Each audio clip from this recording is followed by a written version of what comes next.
And, we get set up to compete with everybody else.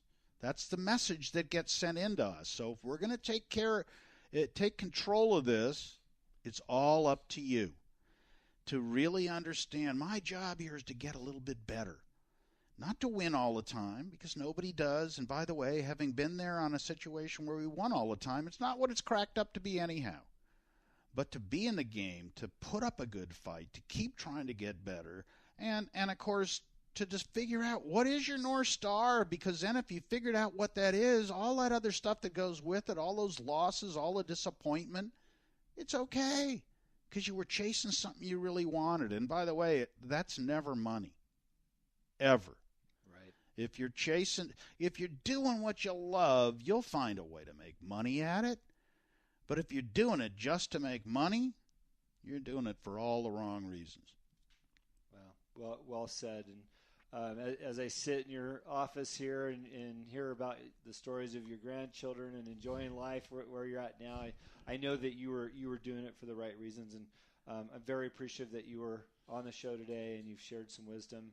And you are retired, so I'm not going to send everybody to your Facebook and your Instagram, but they can certainly still pick up your book on Amazon, couldn't they? Well, yes, they can pick up my book on Amazon. And by the way, if they're in Southern California and have a youth group, a Little League group, I'll go talk for free. I just won't do it for money anymore. Yeah, that's wonderful. So how do we get a hold of you if somebody wants to reach out with that? Andy Hill Speaks, one word, andyhillspeaks.com. I'd be happy to come speak at your event. And believe me, when I do it for free, I get a lot more than when I got a paycheck. That's awesome. Well, again, we thank you very much for being on our show, and I think that we achieved our goal of getting a lot of gems out in this show, and it's great to be here with you today. Thank you, Andy. Great to be with you, Jim. Thank you. All right, that was Andy Hill coming from his casa there in Bel Air, overlooking all of L.A. What a great place that man lives at. So pleasure to drive up and spend some time with him. We actually spent a lot of time off air just chatting and catching up. We hadn't seen him for about a year, and it was fun to rehash some of those stories, especially the time that we got to go meet Mickey Hart up in his San Francisco condo overlooking the harbor there and just talk music and crazy things that he's working on. What I really love about Andy's story, if you look at it, he was with John Wooden at an early age playing basketball, and he felt like Wooden didn't like him and didn't want him on the team, and all the history that he had with John Wooden didn't seem that positive.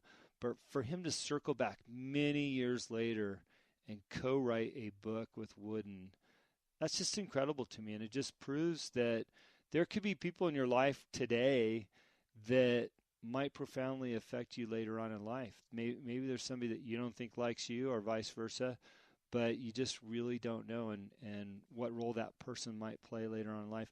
I try not to have any enemies. I try to be good to everybody, and if it's a matter of doing business, just conducting business appropriately and always doing it with a kind heart. And, partnerships don't always work out. Sometimes they fail or you realize that you're not a good fit. Doesn't mean you don't have to like the person afterwards. And hopefully that person feels the same way about you and you can continue on. So reflecting back on the Andy interview, I loved meeting and talking to him again today and hearing his story, and I hope you enjoyed it too. Thank you for tuning in and listening. You can download this show if you're finding us elsewhere at iTunes. The Answer is Yes podcast, and we would really appreciate if you subscribed. And then don't forget some of the quotes that we've been talking about, more than enough. That's famous from my friend David Meltzer, who's been doing some consulting for me, which I really appreciate his efforts. David Meltzer over at Sports One Marketing there in Irvine, California. Myself, I have believed in the statement, what you believe is what you will achieve, and that came from Mark Victor Hansen. I've been saying that since the mid-'80s. So have a great week. We look forward to having you listen to our show this week, and next week we've got another great guest for you. So take care.